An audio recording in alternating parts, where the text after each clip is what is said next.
Hello दोस्तों, Edu minds में आपका स्वागत है। मैं लेकर आया हूँ बिहार पुलिस मॉक टेस्ट का ये नेक्स्ट वीडियो है और ये ज्ञान बिंदु टेस्ट सीरीज का पार्ट है। तो चलिए स्टार्ट करते हैं। फर्स्ट क्वेश्चन है कि ऋग्वेद के किस मंडल में देवता सोम का उल्लेख है। तो ऑप्शन है थर्ड, एट्थ, नाइन्थ और टेंथ। तो थर्ड में आपका गायत्री मंत्र का इसमें जिक्र है। 10वें में आपका पुरुष सूक्त, जिसमें आपका चारों वर्ण का वर्णन है। क्षत्रिय, ब्राह्मण, वैश्य और शूद्र का इसमें वर्णन है चारों। और जो सोम का बात है वो नाइन्थ 9वें मंडल में है। नेक्स्ट है कि जैन धर्म के 23वें तीर्थंकर कौन थे। तो ऑप्शन है ऋषभ देव, अरिष्ट नेमि, पार्श्वनाथ और महावीर। तो आपका 23rd का बात हो रहा है। तो ऋषभ देव आपके फर्स्ट तीर्थंकर थे, अरिष्ट नेमि आपके 22वें थे और पार्श्वनाथ ही 23वें तीर्थंकर थे और भगवान महावीर आपके 24वें तीर्थंकर थे और ये लास्ट थे। नेक्स्ट है कि निम्न में से किस लेखों में अशोक का नाम अशोक मिलता है। तो ऑप्शन है मास्की, गुर्जरा, उडेगोलम और सभी। तो इसका आंसर हो जाएगा ये तीनों में मिलता है, तो ऑप्शन डी हो जाएगा। और अब कमेंट करके बताइए कि उडेगोलम भारत के किस राज्य में ये स्थित है। नेक्स्ट है कि महमूद गजनी का सबसे चर्चित आक्रमण सोमनाथ मंदिर पर कब किया। तो महमूद गजनी भारत में आक्रमण आपका कब किया था। 1000 से 1027 के बीच में लगभग 17 बार आक्रमण किया था। और जो सबसे चर्चित आक्रमण था वो था आपका 1025 का आक्रमण, यानी सोमनाथ का आक्रमण। नेक्स्ट है कि हुमायूं द्वारा लड़े गए 4 प्रमुख युद्धों का सही क्रम क्या है। तो ऑप्शन देख लेते हैं, ईयर इसमें चेक कर लेते हैं। तो देवरा का कब हुआ था, 1531 में हुआ था। चौसा का हुआ था 1539 में। विलग्राम का हुआ था कब आपका 1540 में। और सरहिंद का हुआ था 1555 में। तो ये ऑप्शन यही हो जाएगा, ये क्रम रूप में दिया हुआ है सही क्रम में।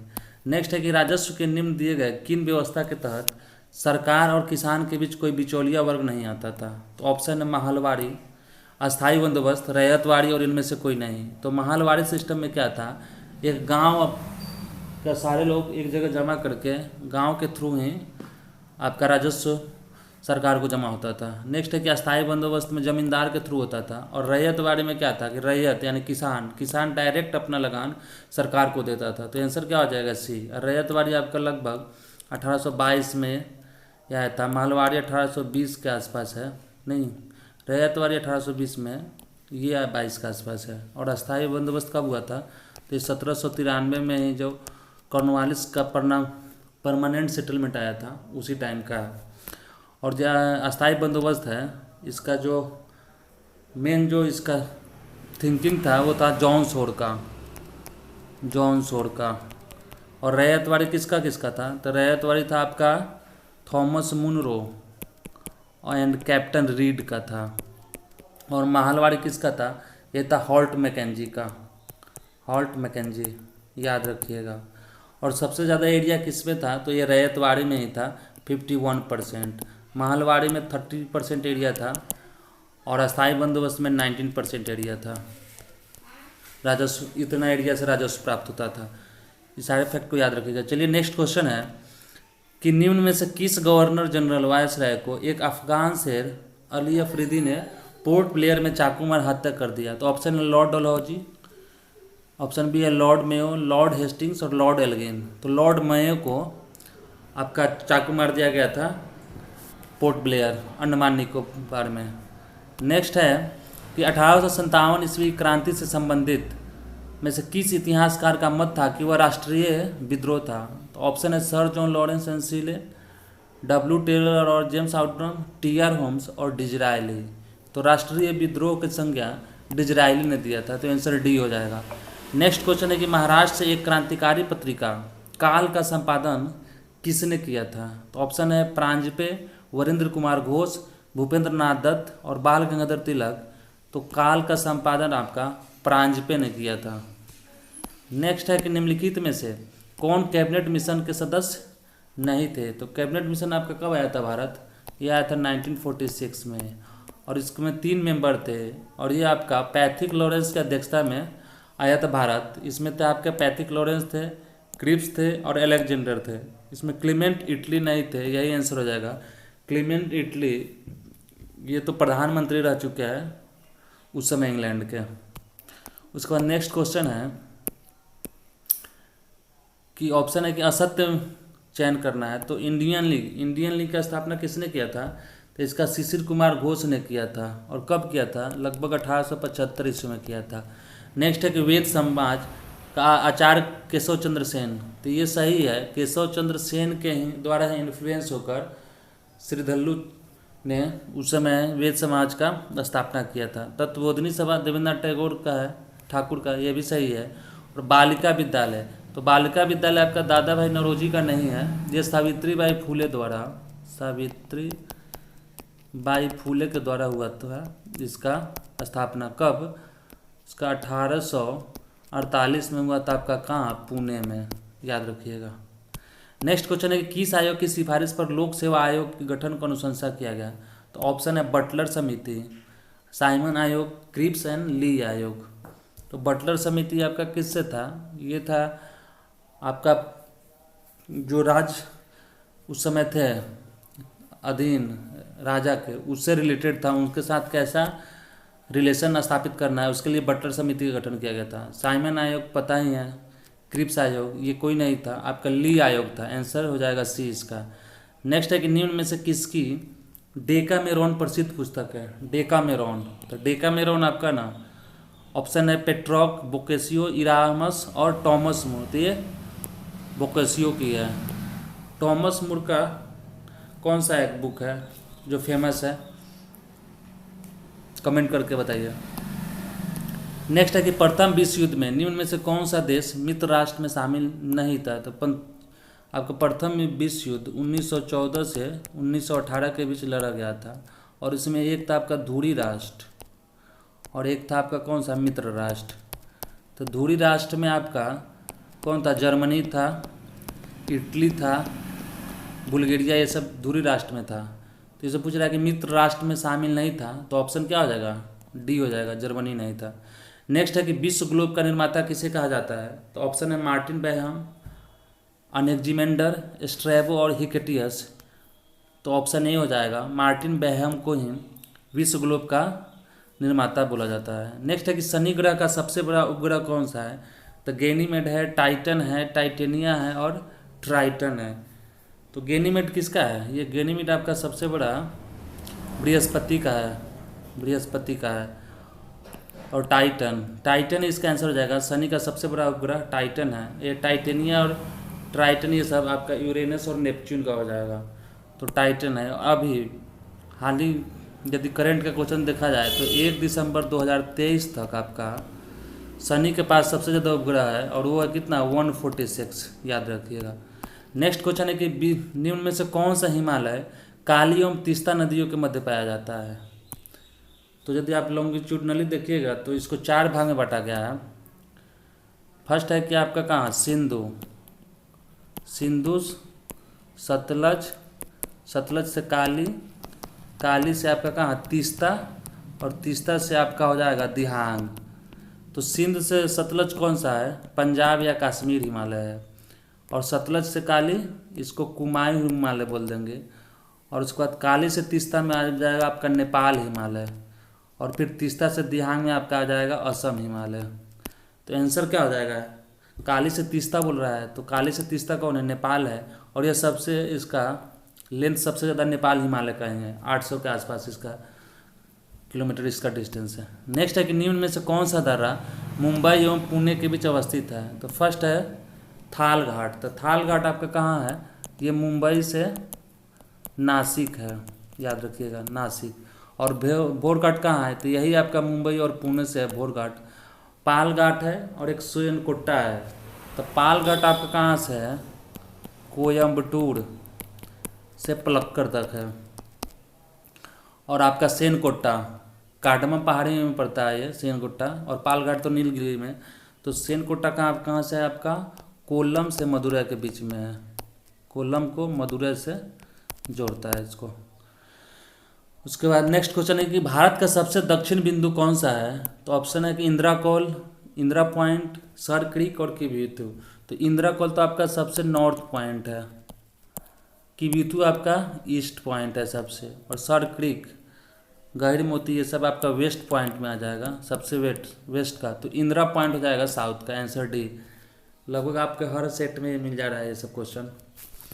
नेक्स्ट क्वेश्चन है कि निम्न में से किस नदी का उद्गम बेरी नाग के समीप शेषनाग झील से होता है? तो ऑप्शन है झेलम, रावी, चिनाब और सतलज। तो आपका झेलम का ही उद्गम आपका बेरी नाग के समीप शेषनाग झील से है। चिनाब का आपका हिमाचल प्रदेश में है, और रावी और सतलज, तो रावी का आपका कहाँ है? उत्तराखंड में है, इसका रोहतांग दर्रा से निकलता है। और सतलज आपका मानसरोवर लेक के पास है, राकस्थाल से निकलता है। तो आंसर क्या हो जाएगा? ये हो जाएगा। नेक्स्ट क्वेश्चन है कि निम्न में से कौन सा झील उत्तराखंड में अवस्थित नहीं था? तो ऑप्शन है सात ताल झील, राकसताल झील, देवताल झील और चंद्रताल झील। तो आंसर आपका क्या हो जाएगा इसका? चंद्रताल झील हो जाएगा, क्योंकि चंद्रताल झील जो है ना वो आपका हिमाचल प्रदेश में है। उसका नेक्स्ट क्वेश्चन है कि ग्रीष्म ऋतु में चलने वाली आर्द्र हवाएं को किस राज्य में मैंगो शावर के नाम से जाना जाता है? एक होता है आपका मैंगो शावर, एक है ब्लोसम शावर। तो मैंगो शावर आपका हो जाएगा केरल में, और यदि वही ब्लोसम शावर रहता, ब्लोसम शावर, तो ये आपका कॉफ़ी के लिए ज़्यादा फेमस है, तो ये कर्नाटक में हो जाता है, याद रखिएगा। उसका नेक्स्ट क्वेश्चन है कि निम्न में से किस क्रांति का संबंध मसाला उत्पादन से है? तो ऑप्शन है गुलाबी क्रांति, बादामी क्रांति, खाकी क्रांति और अमृत क्रांति। तो गुलाबी क्रांति किससे रिलेटेड है? तो गुलाबी क्रांति आपका हो जाएगा मांस से रिलेटेड है, मांस प्रोडक्शन से। बादामी हो जाएगा आपका, यही हो जाएगा आपका मसाला से, तो ऑप्शन बी हो जाएगा। अमृत क्रांति नदी जोड़ो परियोजना से, और खाकी क्रांति आपका चमड़ा उत्पादन से है। उसका नेक्स्ट क्वेश्चन है कि निम्न में से किस उद्योग को विकास उद्योग के नाम से जाना जाता है? तो ऑप्शन है वायु निर्माण उद्योग, मोटर गाड़ी उद्योग, दवा निर्माण उद्योग और शीशा उद्योग। तो विकास उद्योग का बात कर रहा है, तो ये आपका मोटर गाड़ी उद्योग हो जाएगा। नेक्स्ट है कि 2011 के जनगणना के अनुसार सर्वाधिक साक्षरता वाला केंद्र शासित प्रदेश कौन सा है? तो ऑप्शन है लक्षद्वीप, दादर नगर हवेली, पुडुचेरी और दमन एंड दीव। तो ये लक्षद्वीप हो जाएगा, इसका लगभग 91% यहाँ लिटरेसी रेट है, तो आंसर ए हो जाएगा इसका। उसका नेक्स्ट क्वेश्चन है कि संयुक्त राष्ट्र पर्यावरण का कार्यक्रम का मुख्यालय कहाँ स्थित है? UNEP, United Nation Environment Programme. ये कब का है? ये आपका 1972 का है, और ये मुख्यालय स्थित कहाँ पे है आपका? केन्या के नैरोबी में है, तो ऑप्शन बी हो जाएगा। नेक्स्ट है कि निम्न में से कौन जैविक एवं अजैविक संगठकों के मध्य बिचौलिया का कार्य करता है? तो ऑप्शन है उत्पादक, प्राथमिक उपभोक्ता, द्वितीय उपभोक्ता और तृतीय उपभोक्ता। तो आंसर क्या हो जाएगा? आपका हो जाएगा उत्पादक हो जाएगा, क्योंकि उत्पादक जो है प्लांट है वो आपका अजैविक संगठक से भी अपना मिनरल से सब लेता है, और इससे आपका क्या है कि जैविक जो भी है आपका प्राथमिक उपभोक्ता जीव है इस पर भी डिपेंड होते हैं। तो आंसर क्या हो जाएगा? ए हो जाएगा। नेक्स्ट है कि संविधान सभा की प्रमुख समितियों में से किस समिति के अध्यक्ष डॉक्टर भीमराव अम्बेडकर थे? तो ऑप्शन है संचालन समिति। तो संचालन समिति यानी एस्टिमेट कमेटी का कौन था? तो ये थे आपके राजेंद्र प्रसाद। नेक्स्ट है प्रांतीय संविधान समिति यानी प्रोविंशियल कॉन्स्टिट्यूशनल समिति। तो इसके थे आपके कौन? सरदार वल्लभ भाई पटेल थे। और आपका संघीय संविधान समिति के क्या कौन था? तो संघीय संविधान समिति का था जवाहरलाल नेहरू थे। तो ये जो आपका डॉक्टर भीमराव थे ना, ये प्रारूप समिति के थे, ड्राफ्टिंग कमेटी के हेड थे। नेक्स्ट है कि कैबिनेट मिशन के प्रस्ताव पर गठित अंतरिम मंत्रिमंडल में शिक्षा मंत्री कौन था? तो कैबिनेट मिशन ये इंटरिम मंत्रिमंडल का बात कर रहा है। तो ऑप्शन है आसफ अली, जगजीवन राम, सी राजगोपालाचारी और राजेंद्र प्रसाद। तो शिक्षा मंत्री उस समय थे सी राजगोपालाचारी थे। और आसफ अली किससे थे? तो आसफ अली आपके रेल से थे, रेलवे से थे। जगजीवन राम श्रमिक यानी लेबर से, लेबर डिपार्टमेंट के थे। और Rajendra Prasad food and agriculture, खाद्य एवं कृषि विभाग के मंत्री थे। नेक्स्ट क्वेश्चन है कि भारतीय संविधान में राज्यपाल की नियुक्ति संबंधी प्रक्रिया कहाँ से लिया गया है? तो ऑप्शन है कनाडा, जर्मनी, आयरलैंड और साउथ अफ्रीका। तो राज्यपाल की अपॉइंटमेंट ये आर्टिकल कितना में आता है? यह आता है 153 में आता है। ये कनाडा से लिया गया है। नेक्स्ट है कि निम्न में से कौन सा राज्य छठी अनुसूची में शामिल है? नहीं है। तो छठी अनुसूची में आपका 4 राज्य शामिल है। 4 राज्य अनुसूचित जनजाति से रिलेटेड है ये। और वो 4 राज्य कौन सा है? असम है, मेघालय है, त्रिपुरा है और चौथा है आपका मिजोरम। मणिपुर नहीं है, तो आंसर इसका सी हो जाएगा। मणिपुर नहीं होगा, मिजोरम होगा। नेक्स्ट है कि निम्न में से किस राज्य का गठन वर्ष 1987 ईस्वी में नहीं हुआ था? तो ऑप्शन है मिजोरम, मेघालय, अरुणाचल प्रदेश और गोवा। तो आपका गोवा का 1987 में ही हुआ था, अरुणाचल प्रदेश का भी 1987 में हुआ था, लेकिन जो आप मिजोरम का भी होता है, मेघालय का 1987 में नहीं हुआ था, ये 1971 के एक्ट के थ्रू इसका हुआ था। तो आंसर बी हो जाएगा आपका। नेक्स्ट क्वेश्चन है कि किस नागरिकता संशोधन अधिनियम के तहत माता के नागरिकता के आधार पर विदेश में जन्म लेने वाले को नागरिकता प्रदान करने का प्रावधान किया गया? तो ऑप्शन है 1955, 1992, 2003 और 2005। तो ये आपका 1992 के अमेंडमेंट में ये हुआ था, संशोधन में। नेक्स्ट क्वेश्चन है कि भारतीय संविधान के किस अनुच्छेद के तहत कुटीर उद्योग का प्रोत्साहन की चर्चा है? तो ऑप्शन है कि अनुच्छेद 47। तो 47 में क्या है? 47 के अंतर्गत ही आपका शराबबंदी से रिलेटेड कानून आ जाता है, राज्य सरकार बना सकता है इस पर। अनुच्छेद 43 इसमें ही है, कुटीर उद्योग का बात किया गया है। तो ऑप्शन क्या हो जाएगा? बी हो जाएगा इसका आंसर। अनुच्छेद 48 है और अनुच्छेद 51 है। तो 48 में आपका एनिमल हस्बेंड्री से रिलेटेड है और 51 में हो जाएगा कि नेशनल और इंटरनेशनल लेवल पे पीस कैसे स्थापित किया जाए, इंटरनेशनल पीस से रिलेटेड है। तो ऑप्शन डी का अनुच्छेद 51 का ही हो जाएगा। तो आंसर आपका क्या हो जाएगा? बी हो जाएगा। नेक्स्ट क्वेश्चन है कि निम्न में से कौन 2 बार उपराष्ट्रपति और 1 बार राष्ट्रपति बने हैं? तो ऑप्शन देख लेते हैं। ऑप्शन है आपका राजेंद्र प्रसाद, डॉक्टर सर्वपल्ली राधाकृष्णन, नीलम संजीव रेड्डी और प्रतिमा देवी सिंह पाटिल। तो आंसर क्या हो जाएगा? आंसर हो जाएगा आपका डॉक्टर सर्वपल्ली राधाकृष्णन हो जाएगा। ये 2 बार उपराष्ट्रपति बने थे और 1 बार राष्ट्रपति बने थे। नेक्स्ट है, एक सेकेंड, कि किस संविधान संशोधन अधिनियम के तहत लोकसभा और राज्य विधानसभाओं में आंग्ल भारतीय के लिए सीटों के आरक्षण को समाप्त कर दिया गया? तो ऑप्शन है 101। ये किससे रिलेटेड है? 101, ये जीएसटी से रिलेटेड है आपका। 102 किससे है? ये ओबीसी कमीशन से है, बैकवर्ड कमीशन से है रिलेटेड, कॉन्स्टिट्यूशनल उसको अधिकार दिया गया था। 103 आपका ईडब्ल्यूएस से है और 104 ही है जिसमें 10 साल के लिए आपका SC/ST के आरक्षण को बढ़ाया गया था और उसी में आपका आंग्ल भारतीय जो लोकसभा में है उसके पद को हटा दिया गया। तो आंसर क्या हो जाएगा? आपका डी हो जाएगा।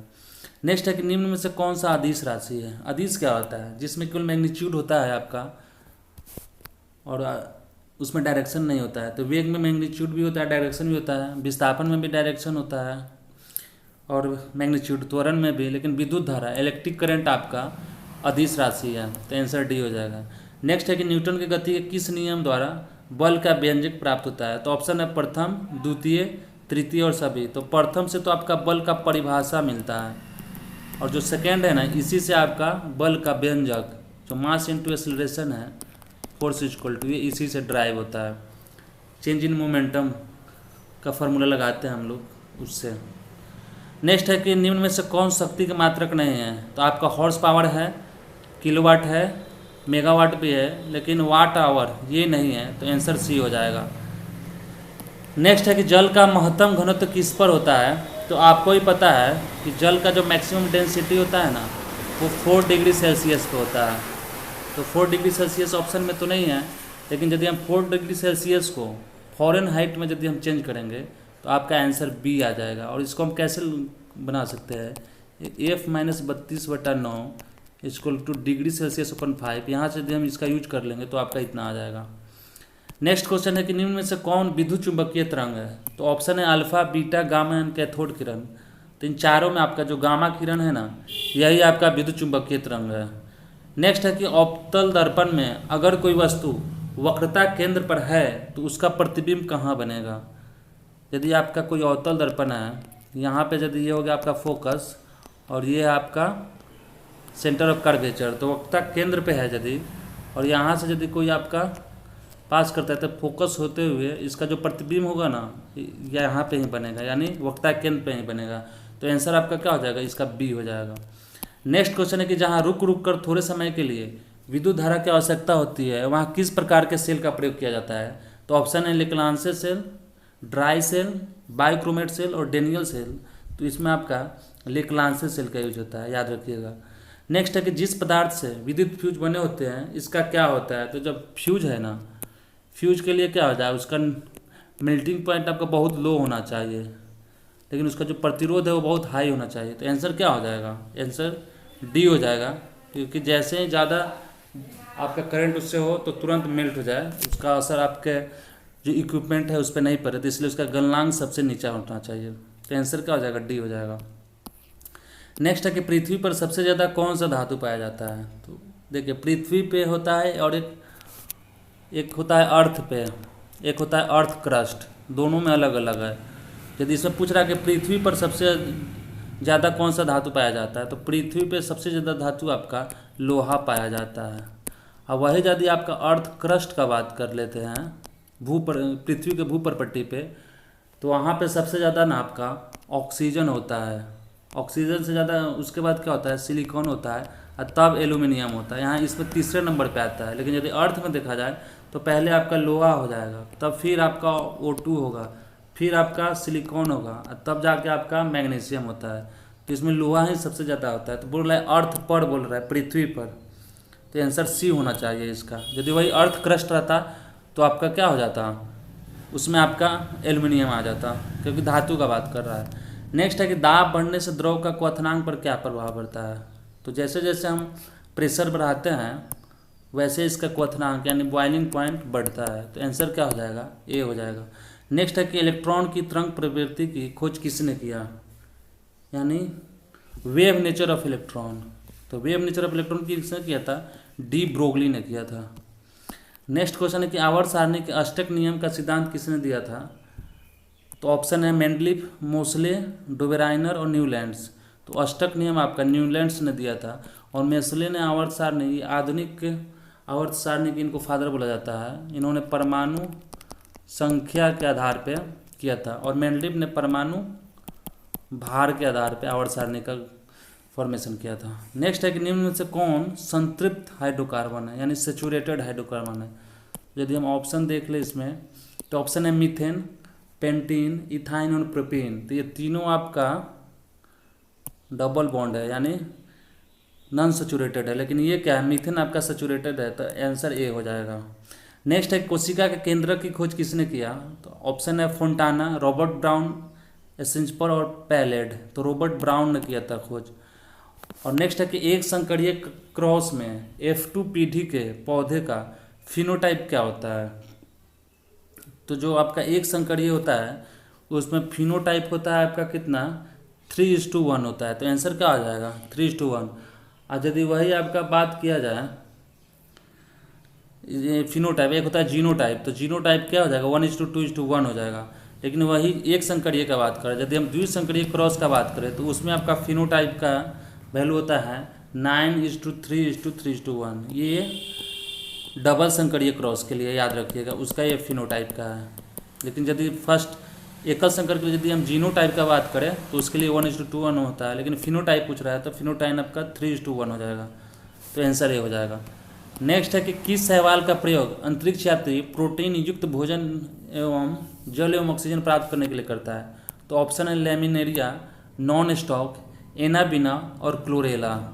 तो आंसर हो जाएगा क्लोरेला। क्लोरेला का है स्पेस जो अंतरिक्ष यात्री है वो यूज करता है। लेमिनेरिया में क्या होता है आपका आयोडीन का मात्रा होता है, इसमें ज़्यादा आयोडीन इससे प्राप्त होता है। नेक्स्ट है कि पादप जगत के किस वर्ग को वनस्पति जगत का उभयचर कहा जाता है। तो ऑप्शन है थैलोफाइटा, ब्रायोफाइटा, टेरिडोफाइटा और नग्नबीजी। नग्नबीजी को हम क्या बोलते हैं, जिम्नोस्पर्म बोलते हैं। तो आंसर क्या हो जाएगा, तो आंसर ब्रायोफाइटा हो जाएगा आपका। नेक्स्ट क्वेश्चन है कि पपीता का खाने योग्य भाग कौन सा है।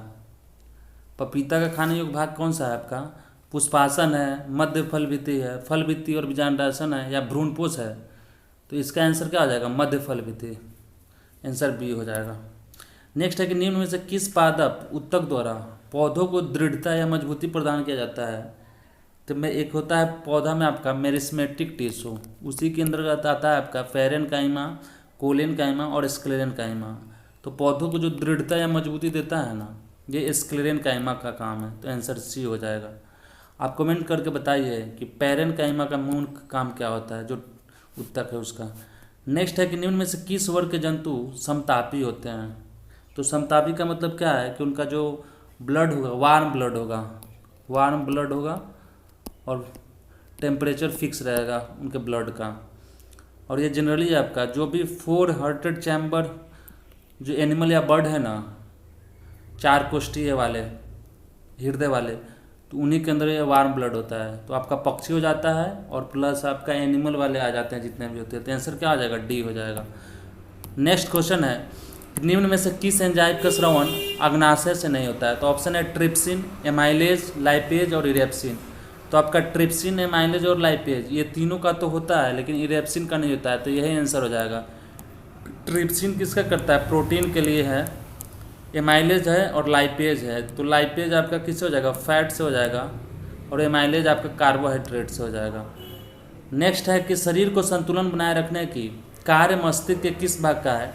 तो ऑप्शन है सेरेब्रम, सेरेबेलम, कार्पोरा क्वाड्रिजेमिना और मेड्यूला ऑब्लंगटा। तो मेड्यूला ऑब्लंगटा जो है ना, ये ऐच्छिक और अनैच्छिक क्रिया से रिलेटेड है। जैसे आपका छींक आना, ये सब उससे उल्टी आना, इसको ये मतलब इससे रिलेटेड है। सेरेबेलम क्या है, सेरेबेलम ही बॉडी को पोस्चर और बैलेंस बनाए रखता है। तो आंसर आपका यही हो जाएगा। और सेरेब्रम क्या होता है, ये अग्र मस्तिष्क का भाग होता है। ये आपके क्लेवरनेस, इंटेलिजेंस, ये सब के लिए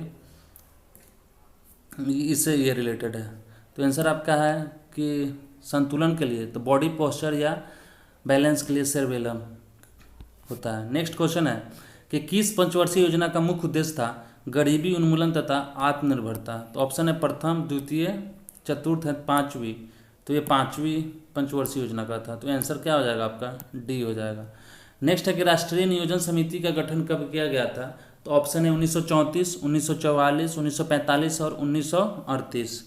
तो आंसर होगा आपका 1938। 1938 के हरिपुरा सेशन जो हरिपुरा कहाँ पड़ता है, गुजरात में। उस समय कांग्रेस अध्यक्ष थे कौन, सुभाष चंद्र बोस थे। और उन्हीं के निर्देश पे जवाहरलाल नेहरू की अध्यक्षता में राष्ट्रीय नियोजन समिति का गठन किया गया था, याद रखिएगा। तो आंसर क्या हो जाएगा, डी हो जाएगा। नेक्स्ट है कि भारतीय रिजर्व बैंक की स्थापना किस आयोग की सिफारिश पर किया गया। तो ऑप्शन है ऑसबोर्न स्मिथ आयोग, CD देशमुख आयोग, हिल्टन यंग आयोग और LK झा आयोग। तो भारतीय रिजर्व बैंक की स्थापना कब हुआ था, ये हुआ था आपका कब, RBI एक्ट 1934 के आधार पर 1 अप्रैल 1935 को हुआ था इसका स्थापना। लेकिन ये किस आयोग के सिफारिश पे हुआ था, तो ये था हिल्टन यंग आयोग के सिफारिश पे, जो 1926 में इस आयोग का गठन हुआ था। नेक्स्ट है कि निम्न में से कौन प्रत्यक्ष कर है। तो कर आपका टैक्स जो है 2 टाइप का होता है, एक होता है प्रत्यक्ष और अप्रत्यक्ष। तो प्रत्यक्ष होता है कि डायरेक्ट हम सरकार को अपना इनकम जो भी है इनकम वो उनको देते हैं, टैक्स देते हैं। और अप्रत्यक्ष में क्या हो जाता है, उसमें बीच में इंटरफ्रेंस होता है, किसी और को हम देते हैं फिर वो सरकार को देता है। तो सीमा शुल्क, नेक्स्ट है केंद्रीय उत्पादक शुल्क, केंद्रीय बिक्री कर और संपत्ति कर यानी वेल्थ टैक्स। तो वेल्थ टैक्स ही हम सरकार को डायरेक्ट देते हैं, बाकी सब हम किसी न किसी संस्था के थ्रू सरकार के पास पहुंचता है। तो आंसर आपका क्या हो जाएगा, डी हो जाएगा। GST आपका डायरेक्ट टैक्स है या इनडायरेक्ट टैक्स है, कमेंट करके बताइए। नेक्स्ट क्वेश्चन है कि निम्न में से किस समिति का संबंध प्रतिभूति घोटाला से है। तो ऑप्शन है आपका स्वामीनाथन समिति, जानकी रमन समिति, दांतेवाला समिति और सरकारिया समिति। तो स्वामीनाथन समिति आपका पॉपुलेशन से भी रिलेटेड है ये। तो और घोटाला तो ये आपका जानकी रमन समिति से है, ऑप्शन बी हो जाएगा। और सरकारिया समिति क्या है, सेंट्रल स्टेट रिलेशन से रिलेटेड है। नेक्स्ट है कि निम्न में से प्रेम वाटिका पुस्तक के लेखक कौन है। तो ऑप्शन है विष्णु शर्मा, जीमूतवाहन, रसखान और दंडे। तो प्रेम वाटिका पुस्तक के लेखक आपके रसखान है। नेक्स्ट है कि अंतर्राष्ट्रीय परमाणु ऊर्जा एजेंसी का मुख्यालय कहाँ स्थित है। तो अंतर्राष्ट्रीय परमाणु ऊर्जा एजेंसी का गठन कहाँ हुआ था, कब हुआ था, ये तो हुआ था 1957 में। और इसके कहाँ पे है, तो ऑस्ट्रिया के वियना में इसका हेडक्वार्टर है। नेक्स्ट क्वेश्चन है कि रैमन मैग्नेसे अवार्ड पाने वाले प्रथम भारतीय कौन थे, तो ऑप्शन है सैफुद्दीन किचलू, AR रहमान, CV रमन और आचार्य विनोबा भावे। तो रैमन मैग्नेसे अवार्ड भी आपका 1957 में इसका इस अवार्ड का गठन हुआ था और ये फर्स्ट बार आचार्य विनोबा भावे को ही दिया गया था। तो आंसर क्या हो जाएगा, डी हो जाएगा, प्रथम भारतीय थे। उसके बाद तो बहुत सारे भारतीय को मिला है, किरण बेदी को मिला हुआ है, अरविंद केजरीवाल को मिला हुआ है, रवीश कुमार को मिला हुआ है और डॉक्टर को भी मिला हुआ है, बहुत सारे लोग को मिला हुआ है। नेक्स्ट क्वेश्चन है कि निम्न में से यूनाइटेड किंगडम का राष्ट्रीय पशु पक्षी कौन सा है, तो यूनाइटेड किंगडम का बात कर रहा है तो इसका है रॉबिन रेडब्रेस्ट, ऑप्शन सी होना चाहिए इसका आंसर। नेक्स्ट है कि निम्न में से विश्व एड्स दिवस किस तिथि को मनाया जाता है, तो विश्व एड्स दिवस आपका मनाया जाता है 1 दिसंबर को और 21 जून को क्या मनाया जाता है, विश्व योगा डे मनाया जाता है। उसका नेक्स्ट क्वेश्चन है कि भाभा परमाणु अनुसंधान केंद्र कहाँ स्थित है, यानी बार्क, तो ये आपका महाराष्ट्र के ट्रॉम्बे में है। तो आंसर क्या हो जाएगा, बी हो जाएगा। और इसके अभी इसके हेड कौन है, इसके हेड अभी आपके विवेक भसीन है, विवेक भसीन है इसके अध्यक्ष, याद रखिएगा। नेक्स्ट है कि बिस्मिल्लाह खां का संबंध किस वाद्य यंत्र से है, तो संतूर। तो संतूर से तो आपको पता है फेमस नाम है शिव कुमार शर्मा। फिर बांसुरी से है हरिप्रसाद चौरसिया और पन्नालाल घोष, ये लोग आपके बांसुरी से है। तबला से है आपका अल्लाह रखा है, फिर जाकिर हुसैन है, ये आपका तबला से है। लेकिन बिस्मिल्लाह खां शहनाई से है, तो आंसर डी हो जाएगा।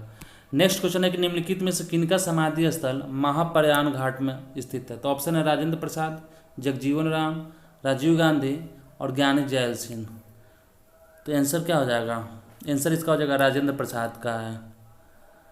आप मुझे कमेंट करके बताइए कि शक्ति स्थल ये किस भारतीय राजनेता के समाधि स्थल से रिलेटेड है।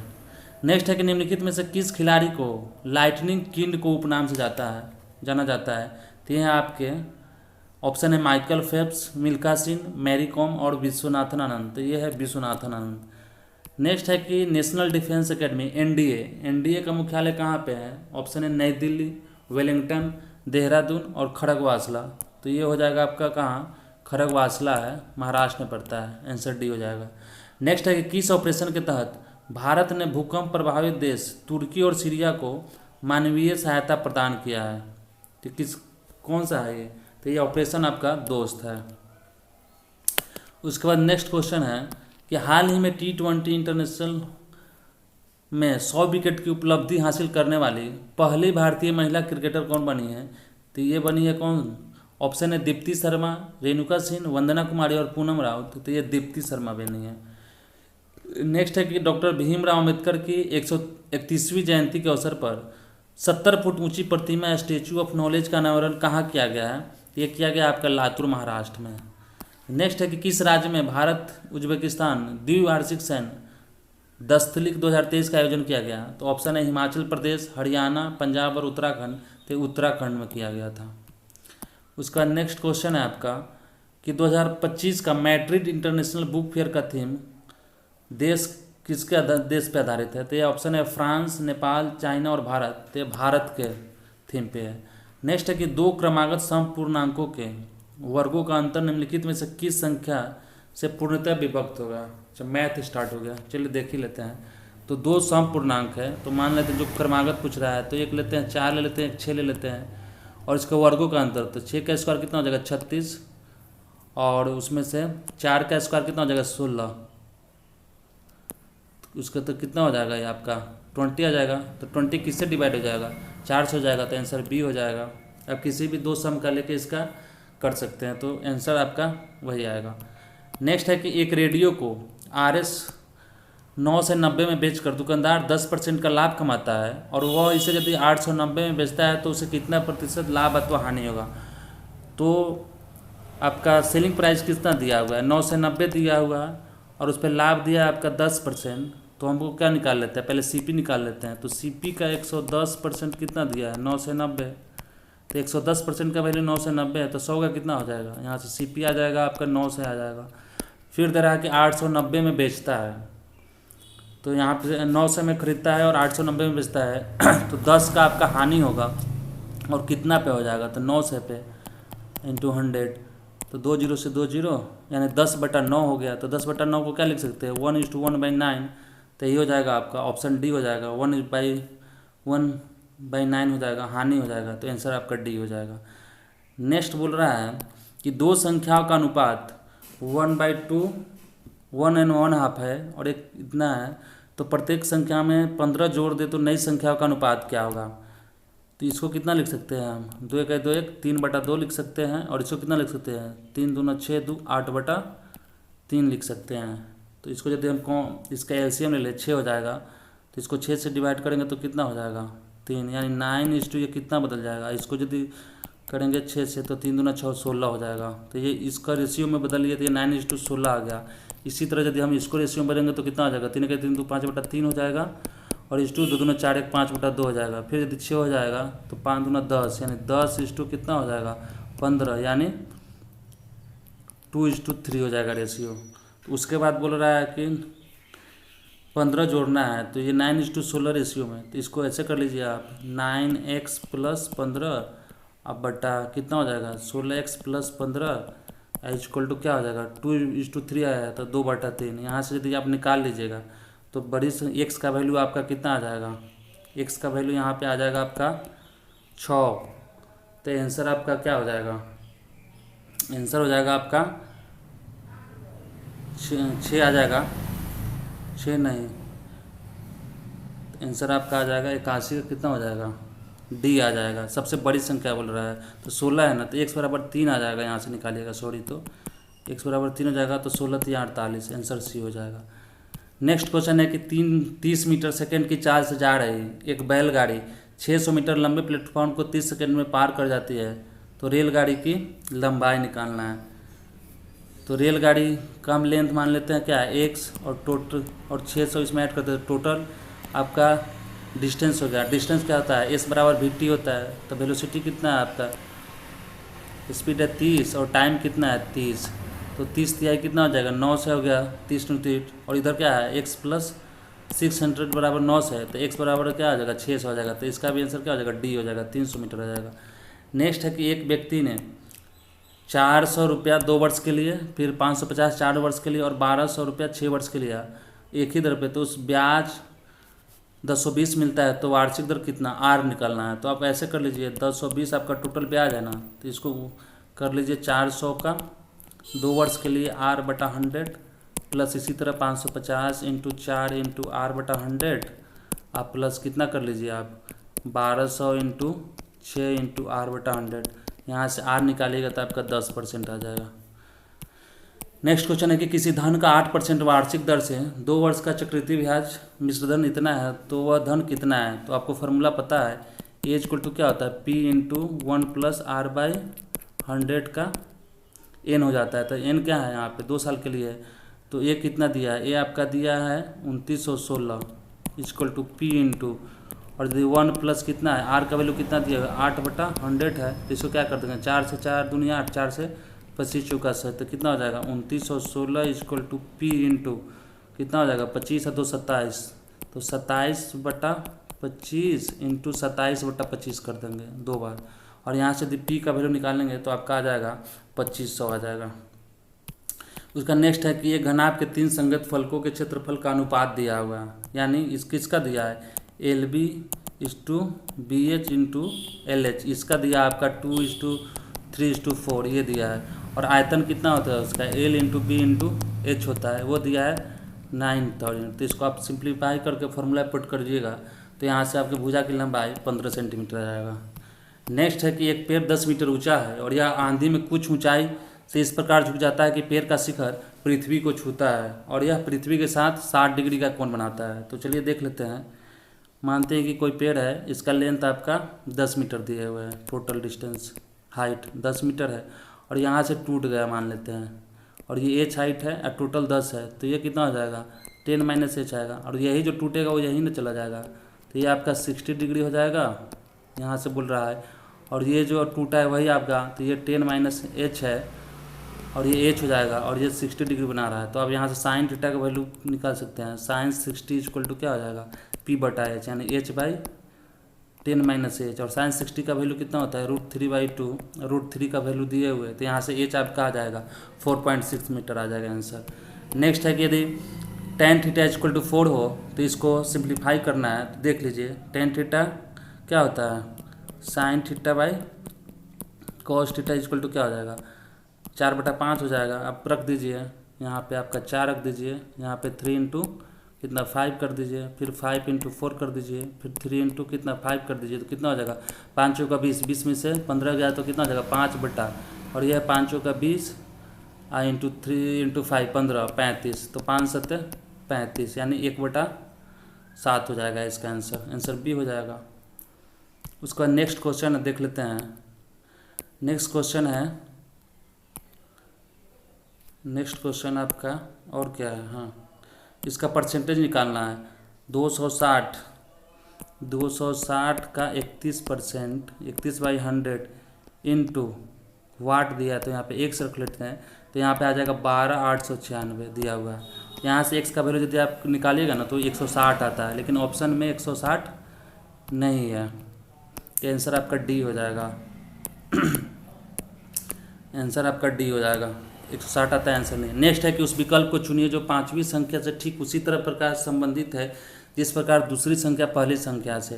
तो ये 7 से 36 कैसे हो जाएगा, तो 7 माइनस 1 का स्क्वायर कर देंगे तो आपका 36 हो जाएगा। उसी तरह 16 से 225 कैसे हो जाएगा, 16 माइनस 1 कर देंगे और इसका स्क्वायर कर देंगे तो आपका 225 हो जाएगा। और 21 माइनस 1 यदि करेंगे तो कितना हो जाएगा, 20 का स्क्वायर कितना हो जाएगा 400 होता है, आंसर डी हो जाएगा। नेक्स्ट क्या है कि एक निश्चित कूट भाषा में एप्पल को 25 लिखा जाता है और जूनियर को 36 लिखा जाता है, तो पैकेज का क्या होगा। तो एप्पल में कितना है आपका 3 तो 5 है, 5 लीटर है तो इसका स्क्वायर कर दिया है तो 25 हो गया। इसमें 6 लीटर है तो 6 का स्क्वायर 36 हो जाएगा। तो इसमें 7 लीटर है तो 7 का स्क्वायर 49 हो जाएगा, तो आंसर बी हो जाएगा। नेक्स्ट है कि इसको एसेंट को हम इसको ऐसे यहाँ से उलट दिया है बीच से, तो आपको यदि हम वेंडर को उल्टेंगे तो क्या करेंगे NEVROD, ये हो जाएगा, तो आंसर बी हो जाएगा। उसका नेक्स्ट है कि आप भला तो जग भला वाक्य में रेखांकित शब्द में कौन सा सर्वनाम है। आप किससे रिलेट हो जाएगा, ये निजवाचक सर्वनाम का बात है, खुद का बात कर रहा है। उल्लास का संधि विच्छेद क्या होता है, ऑप्शन है उत जोड़ लास, उल जोड़ लास, उल जोड़ लास और उल जोड़ आस है। तो उल्लास का होता है उत जोड़ लास, उल्लास। नेक्स्ट है कि निम्न शब्द के लिए उपयुक्त समास का चयन कीजिए। द्वंद्व, द्विगी, अव्यय भी और कर्मधारय है, लेकिन दिया हुआ सुख दुख, यानी सुख और दुख जब और का लुप्त हो जाता है ना दो शब्द के बीच से, तो आपका क्या होता है, द्वंद्व समास होता है, तो ऑप्शन ए हो जाता है। और द्विगु में क्या हो जाएगा, द्विगु में आपका हो जाएगा संख्यावाचक, जैसे त्रिलोक। उसके बाद हो जाएगा चतुर्भुज, जहाँ से आपका संख्या का बात कर रहा है, तो ये आपका द्विगु हो जाएगा, तो याद रखिएगा आंसर द्वंद्व हो जाएगा। नेक्स्ट है कि कलेजे पर सांप लौटा मुहावरा का है, तो है दुखी होना, ईर्ष्या से जल उठना, दुश्मनी निकालना और दीनता प्रकट करना। तो इसका क्या हो जाएगा, ईर्ष्या से जल उठना होता है, कलेजे पे सांप। इसमें कि to have an itching palm, ये इडियम है, तो इसका मीन्स क्या होता है, इसका होता है कि to be greedy for money. Next है कि इसमें अपोजिट वर्ड यानी सबट्रैक्टेड, तो सबट्रैक्टेड के इसमें क्या हो जाएगा, सेपरेटेड है, रिकैप है, एनहिलेटरी है, एडजंक्ट है, तो एडजंक्ट हो जाएगा। नेक्स्ट है कि सेम मीनिंग होना चाहिए, तो एक्सप्लिसिट मतलब ब्रोडर टाइप का हो जाएगा, तो इसका बोल रहा है कि सेम एज द एक्सप्लिसिट, तो क्या हो जाएगा स्पेसिफिक हो जाएगा इसका आंसर। नेक्स्ट है कि choose the word that can substitute the given groups of the word, तो a house of shelter for a dog, dog को रखने वाले घर को क्या बोलते हैं, तो उसको हम बोलते हैं केनेल। और हैंगर क्या बोलते हैं, जहाँ पे आपका जहाज आके लगता है उसको हैंगर बोलते हैं। नेक्स्ट लास्ट क्वेश्चन है कि ये सेंटेंस है, ये इसको फिल इन द ब्लैंक्स करना है। The pair of Eurasian jazz dash over the forest yesterday, तो यस्टरडे का बात कर रहा है, तो ये आपका पास्ट टेंस में चला गया, तो फ्लो फ्ल्यू फ्लोन होता है, तो फ्ल्यू हो जाएगा, तो आंसर सी हो जाएगा। तो ये रहा 100 क्वेश्चन का आपका डिस्कशन। तो इस वीडियो को आप अधिक से अधिक शेयर कीजिए और लाइक कीजिए, कमेंट कीजिए जहाँ भी आपको दिक्कत हो रहा है। तो चलिए इस वीडियो को यहीं समाप्त करते हैं, फिर मिलते हैं नेक्स्ट वीडियो में, तब तक के लिए धन्यवाद।